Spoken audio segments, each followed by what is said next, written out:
কি গো, আপনি ভালো আছেন? অনেক দিন পর যে। নমস্কার বন্ধুরা, আশা করি ভালো আছেন। আমার তুলুও ভালো আছে। আজকে দুপুরে কি রান্না হয়েছে? আজকে হয়েছে, এখানে আছে কুমড়ো ভাজা, হ্যাঁ। ডিম দিয়ে পটল দিয়ে ঝোল, হুম। এখানে আছে আলু উচ্ছে ভাজা। হুম। আর এই যে আমার তুলু খাচ্ছে। তুলুর অবস্থা দেখো, তুলু পায়ের অবস্থা কি করেছে। হ্যাঁ, কালকে তো বন্ধুদের দিকে দেখেছি, তুলুর কি হয়েছে কি জানি। তুলু কাল থেকে আপনারা একটু- যদি কেউ যদি জানেন যে এরকম কেন লোম উঠে যাচ্ছে, অবশ্যই কিন্তু একটু কমেন্টে জানাবে বন্ধুরা, তাহলে আমরা তুলুকে সেভাবে ডাক্তার দেখাবো।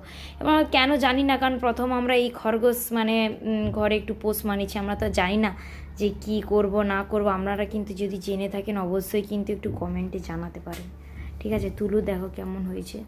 কত সুন্দর ছিল আগে তুলুকে দেখতে, কি হয়ে গেছে কি জানি, কেন এরকম করতেছে। লোম বেরিয়ে যাচ্ছে, আবার নিজে নিজে হচ্ছে যে দাঁত দিয়ে ছেড়ে দিচ্ছে।